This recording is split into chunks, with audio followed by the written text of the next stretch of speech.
शुरुआत कहाँ से करें? घर के काम बहुत सारे हैं, बच्चे हैं, लोगों के ताने हैं और अब तक जो एग्ज़ाम दिया है उनमें नंबर भी नहीं आया है। हर बार फ़ेल, फ़ेल, फ़ेल। अब शुरुआत कैसे करें? कोई सपोर्ट भी नहीं करता कि हम पढ़ाई करें। ताने सब देते हैं कि हर बार फ़ेल हो जाते हो, तैयारी तो करनी नहीं है। बस ये सब ताने वगैरह सुन के ऐसा लगता है कि अब पढ़ना चाहिए या नहीं, क्योंकि कुछ याद ही नहीं रख पाते। बार बार वही टेंशन रहती है कि हाँ, मुझे इसने वो कह दिया, मुझे उसने वो कह दिया, अब मैं क्या करूँ? मुझे बहुत टेंशन है। फिर घर के काम भी करने पड़ते हैं, तो इन सब के साथ मैं अपनी पढ़ाई को मैनेज कैसे करूँ? एक तो काम ख़त्म नहीं होते, फिर बच्चों को संभालना, फिर लोगों के ताने, तो पढ़ाई के लिए टाइम कैसे निकालें? खुद के लिए भी टाइम नहीं निकलता है कि चैन से 2 रोटी खा सकें, तो पढ़ाई कैसे करें? हेलो वीवर्स, जय श्री राम। मेरा आज का वीडियो ना हाउसवाइफ़ के लिए है। उन हाउसवाइफ़ के लिए जो अपने आप को मजबूत बनाना चाहती है, वो पूरी तरीके से परेशान हो चुकी है, वो नहीं पढ़ पा रही है, कंसंट्रेट नहीं कर पा रही है, क्योंकि वो सब चीज़ बैलेंस नहीं कर पा रही है। होता है जब घर में हद से ज़्यादा आर्ग्यूमेंट्स हो, ताने हो, लाइफ में कोई सपोर्ट करने वाला नहीं हो, कुछ अपनापन सा नहीं हो, तब ये दिक्कतें आती है। देखो, अगर आपने ये चीज़ तय कर ली है ना सबसे पहले कि आपको पढ़ना है, तो आपने पहली सीढ़ी तो यहीं जीत ली। सबसे पॉजिटिव चीज़ आपकी यही है कि आपने पढ़ने का सोचा। सबसे बड़ी बात यही होती है, क्योंकि इतना सब चीज़ होने के बाद भी आपने ये डिसाइड किया कि आपको पढ़ना है, तो आपने पढ़ने का डिसीज़न ले लिया। किस चीज़ का मतलब कौन सी वैकेंसी की आपको तैयारी करनी है, आपने वो सिलेक्ट कर ली। सिलेबस निकाल लो। अगर आपके पास कोई मैटर नहीं है, क्योंकि बिना सपोर्ट किए आपको ना तो कोई बुक्स देगा, ना कोई कुछ ला के देने वाला है। ऐसी चीज़ भी होती है, दिक्कतें हर तरीके से आती है। देखो, इस कंडीशन से बाहर निकलने के लिए तो आपको पढ़ना है ना?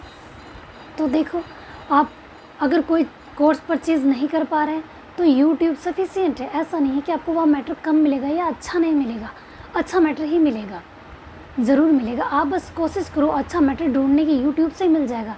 पर यूँ नहीं कि आप घंटों यूट्यूब पे या कोई रील्स या यूट्यूब में ऐसे वीडियो देखने के लिए समय बर्बाद कर लो। ऐसा भी नहीं करना है। आप एक टारगेट बना के चलो, कोई भी एक चैनल सेलेक्ट करो जिसका आपको समझ में आ रहा है। अगर आपको वो भी समझ में नहीं आ रहा है, तो आप हमेशा नई चीज़ भी सर्च कर सकते हो टॉपिक वाइज। वो सर्च करो, उसके नोट्स बना लो, और नोट्स इस तरीके से बनाओ, आप उसको डायग्राम में कन्वर्ट करो। अगर कोई थ्योरी टाइप में लिखा हुआ है ना, तो उसको अलग अलग कलर से लिख के बॉक्स में रखो, ताकि देखो ऐसी चीज़ें जो कलरफुल होगी ना, वो हाईलाइट होगी, और हाईलाइट होने से वो आपको जल्दी ही याद होगी, आपकी नज़रों के सामने एनी टाइम रहेगा। कलरफुल चीज़ हमेशा ज़िंदगी को जीने के लिए काम आती है, वो आपको हमेशा याद रहती है। आप अगर कहीं घूमने जाते हैं, तो अगर आप हरियाली ज़्यादा देखते हैं, तो वो आपकी मेमोरी में हमेशा फिक्स रहती है ना। वैसे ही याद अगर नहीं हो रहा है ना, तो याद करने का सबसे अच्छा तरीका है कि आप उसको कलरफुल तरीके से लिखो, ठीक है? वो आपको याद रहेगा। और जहाँ पे भी आप कोई भी काम कर रही हो, जैसे किचन में कर रही हो, तो कोई टफ टॉपिक है, आपको याद नहीं हो रहा है, तो अब वो वहाँ पे चिपका दो। जब भी आप काम कर रहे हो, या तो वो देख लेना, नहीं तो कोई भी आप वीडियो चला लेना, सुन लेना। अरे थोड़ा ही सही, आप अगर सुनोगे ना, कुछ तो याद रहेगा। देखो, 0 से अच्छा है 1 याद करना, है ना? एक तो आपको 0 है कि आपको शुरुआत ही नहीं है, कुछ भी नहीं है, और एक आप वीडियो सुनते हो, तो कुछ तो कानों में आवाज़ जाएगी, कुछ तो याद होगा, ज़रूर होगा। आपको लगता है कि आपको याद नहीं हो रहा है, लेकिन आप जब क्वेश्चन पेपर सॉल्व करोगे ना, आपको याद होगा। खुद पे ट्रस्ट करना सीखो। आपको जब खुद पे यकीन होगा ना कि आप कर सकते हैं, देखो आपने खुद पे इतना तो यकीन किया है कि आपको पढ़ना है, तो आप इतना भी यकीन रखो कि आप वो कर सकते हो। तो देखो, तानों को आप इग्नोर करो। हाँ, होता है, मुश्किल होता है, इग्नोर करना हर किसी के बस की बात नहीं होती है, बहुत मुश्किल होता है, क्योंकि देखो जिस पे बीतती है ना, उसको पता होता है। जैसे देखो, मारवाड़ी में एक कहावत है, इन आंगली रे दुखे नहीं जन इन ठा को नहीं पड़े, और इन ने दुखे जन इन को नहीं ठा पड़े, हैं? तो ये बात है ना, ज़िंदगी में सच है कि अगर पेन मुझे हो रहा है तो वो आप नहीं समझ पाओगे, लेकिन पेन वही समझ पाएगा जब वो कंडीशन किसी पे बीत चुकी है।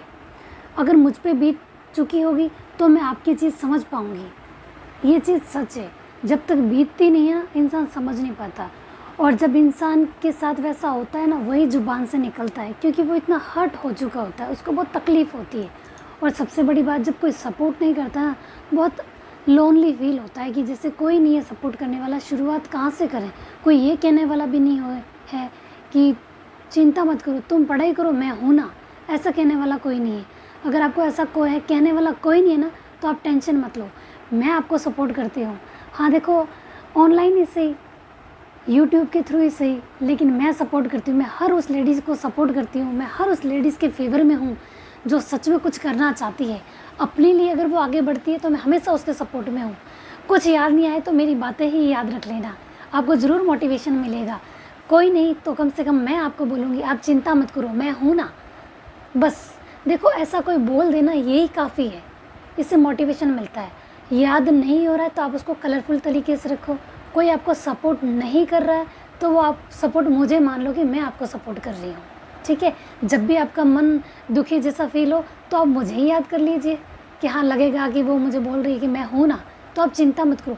जिस दिन आप सक्सेस हो गए ना, तो जो लोग आपको ताने दे रहे ना, वो आपका ना क्रेडिट लेने के लिए आएंगे कि नहीं, हाँ तैयारी की थी, हम साथ थे तभी तो तैयारी की थी, ये क्रेडिट लेने ज़रूर आएंगे।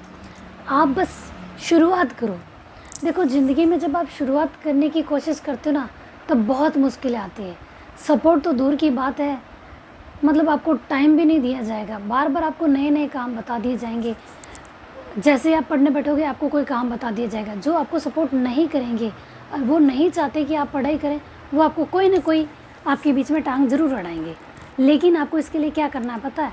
आपको खुद का टाइम, वो टाइम निकालना है जिस समय आपको कोई डिस्टर्ब नहीं कर पाए। और वो है, देखो, आपको वैकेंसी आए और एग्ज़ाम दो, तब तक आपको अपनी तैयारी मजबूत करनी है ना, तो आपको ये चीज़ फॉलो करनी ही पड़ेगी और आप करो। देखो, जहाँ इतने ताने सुन सकते हो, इतनी दिक्कतें झेल सकते हो, अपने बच्चे को रखना, घर का काम करना, ताने सुनना, फिर अपनी पढ़ाई को मैनेज करना, अपनी मेंटली हेल्थ को आप इतना अगर डिप्रेस रखोगे तो कैसे बढ़ पाओगे? अपने बच्चे पे भी बुरा असर पड़ेगा। तो देखो, आप मेंटली प्रिपेयर रहो, ये जो चीज़ हो रही है उसको होने दो, अपना टाइम शेड्यूल फिक्स करो। सबसे बड़ी बात, आप मॉर्निंग में 3 बजे उठ जाओ। हाँ देखो, ये मुश्किल होगा आपके लिए, हफ्ता भर, 10 दिन, 15 दिन, 1 महीना, इससे ज़्यादा तो नहीं। तानों से तो अच्छा ही है ना जल्दी उठना। बस अपने दिमाग में एक चीज़ रखो कि मुझे ताने नहीं सुनना है, इसीलिए तो मुझे 3 बजे उठना है, मुझे आगे बढ़ना है। हर बार मुझे असफलता मिली है, मैं फ़ेल हो गया या फ़ेल हो गई हूँ, इसीलिए तो मुझे 3 बजे उठना है। तो आप मॉर्निंग में 3 बजे उठो। उस समय आपको कोई ये नहीं कहेगा कि नाश्ता बनाओ, खाना बनाओ, चाय बनाओ, गेस्ट आ गए, या ये काम है, वो काम है, पानी लाओ वगैरह, ऐसा कोई कुछ नहीं कहने वाला होगा। वो टाइम सिर्फ़ और सिर्फ आपका होगा। देखो, वो टाइम सिर्फ आपके लिए आपको निकालना है, तो आप 3 बजे उठ जाओ। अगर आप ये टाइम फॉलो सिर्फ 1 महीने शुरुआत करोगे ना, तो आपके ये हैबिट में आ जाएगा। और जब तक वैकेंसी आती है, ये टाइम आप रखो, 3 से 6 बजे तक, या जब तक आपका काम शुरू नहीं होता मॉर्निंग में, तब तक आप पढ़ो। हाँ पता है ये बहुत मुश्किल है, शुरू में दिक्कतें आएगी, तबीयत भी एकदम वीक फील होने लगेगी, लेकिन अपने दिमाग को आपको ये चीज़ बतानी पड़ेगी कि आपको पढ़ना है, आपको कुछ करना है, आपको इस सिचुएशन से बाहर निकलना है, आपको आपकी ज़िंदगी खुद की तरीके से जीनी है, तो आपको कोशिश करनी पड़ेगी। 3 बजे उठो और आप अपनी पढ़ाई में लग जाओ। लेकिन इस बीच में यूँ नहीं कि आप अपने हेल्थ का ध्यान नहीं रखें। थोड़ा बहुत अपने फिजिकली हेल्थ के लिए आप थोड़ी बहुत एक्सरसाइज करें। सुबह उठ के मॉर्निंग में गुनगुना सा पानी पिए, फ्रेश फील करोगे। अगर आपको याद नहीं हो रहा है तो एक तरीका मैंने बता दिया है कि कलरफुल तरीके से आप उस चीज़ को, उस मैटर को लिखें, जगह जगह चिपका दें, अच्छे से डायग्राम टाइप में नोट्स बनाएं। अगर किसी के डायग्राम नहीं बनते हैं ना, तो आप वो चीज़ लिख के उसको कलरफुल तरीके स्टार में या किसी भी चीज़ में उसको आप बंद कर दें, कोई भी ब्रैकेट में कलरफुल तरीके से करें, तो आपको जल्दी याद होगा। मैपिंग करने की कोशिश करें। देखो, ज़रूरी नहीं हर चीज़ का मैप बनता है, नहीं बनता है तो आप उसको कलरफुल गोले में ही बंद कर लो, वो याद आपको जल्दी होगा। ये बहुत ही अच्छी ट्रिक है, मैं खुद भी अपनाती हूँ, मेरे साथ भी ऐसा होता है कि मुझे याद नहीं होता है, तो मॉर्निंग टाइम में उठ के पढ़ाई करें। दिन में अगर मुश्किल से टाइम निकल जाए तो थोड़ा रेस्ट कर लें। और याद रखना, सबसे बड़ी बात है रिवीजन करना ज़रूर। ऐसा नहीं है कि आप पढ़ने के चक्कर में रिवीजन करना भूल जाएं, सिर्फ सिलेबस के चक्कर में ये पूरा करूँ वो पूरा। रिवीजन अगर आप 50% भी पढ़ते हैं ना, तो उसका बार बार रिवीजन करना, वो आपके फ्यूचर के लिए बेस्ट साबित होगा और नेक्स्ट वैकेंसी में आपका नंबर 100% आएगा। और मैं आपके साथ हूँ, मैं आपको सपोर्ट करूँगी। अगर कोई चीज़ आपको समझ में नहीं आ रही है, जो चीज़ मुझे आती है, मैं फर्स्ट ग्रेड की तैयारी करूँ, जो टॉपिक मैं कोशिश करूँगी यूट्यूब पर डालने का, आप वो चीज़ देख लेना, 100% आपको याद होगी। और मैं भी उसी तरीके से पढ़ती हूँ, क्योंकि ज़रूरी नहीं कि सबका दिमाग एक जैसा हो कि थ्योरी मैटर में लिखा हुआ है और एक बार में याद हो जाए, ऐसा नहीं होता।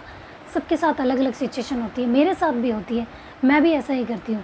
थ्योरी हो तो उसको डायग्राम में बंद कर देती हूँ, कुछ भी बना के गोला ही बना लूँगी, सर्कल बना लो, ट्रायंगल बना लो, किसी भी तरीके से उसको कलरफुल तरीके से मैं पैक कर दूँगी, तो मुझे वो जल्दी याद होगा। जगह जगह मैं चिपका दूँगी, अपने आप को मोटिवेट रखूँगी कि मुझे सिचुएशन से बाहर निकलना है। और जो लोग कुछ भी आपको बोल रहे हैं ना, कैसा भी, तो आप उनके चेहरे पॉजिटिव वे में अपने आगे लेके आओ कि हाँ, मुझे इसीलिए पढ़ना है कि मुझे इसके ताने नहीं सुनने, मुझे ये ज़िंदगी नहीं जीनी, इसीलिए मुझे कोशिश करनी है। देखो, ख़ास तौर पे मैंने ये वीडियो बनाया है हाउसवाइफ़ के लिए, क्योंकि उनकी सिचुएशन बहुत ही क्रिटिकल होती है पढ़ने में। उनकी हेल्थ में भी देखो इफ़ेक्ट पड़ता है, अगर उनका ध्यान नहीं रखा जाए ना, तो उनकी बॉडी पे, फेस पे भी असर पड़ता है, बॉडी पे पड़ता है, और फिर फैमिली में भी पड़ता है, और धीरे धीरे सब कुछ बर्बाद हो जाता है। देखो, मैं यही कहना चाहूँगी सबको, जेंट्स को, अगर आप मैरिड हैं तो अपनी वाइफ़ के, उनके भी कुछ सपने होते हैं, वो कुछ अपनी घर से कुछ छोड़ के आई है, अपने माँ बाप को, अपनी फैमिली मेम्बर को, उनको आप सपोर्ट करो। वो भी तो ज़िंदगी में दुनिया देखना चाहती है, उसके भी तो कुछ सपने हैं। उसके सपने सिर्फ आपके घर को मैनेज करना, आपके घर परिवार को रखना, उनका ख्याल रखना और बच्चे पालना ही तो नहीं है, उसके भी तो कुछ सपने हैं। उसके सपनों को भी समझो, हो सके तो उनका सपोर्ट करो। मैं यही कहना चाहूँगी हर जेंट्स से कि उनका भी सपोर्ट करो। वो आपके घर में सिर्फ घर का काम करने के लिए नहीं आई, वो तो काम वाली बाई भी कर लेती है।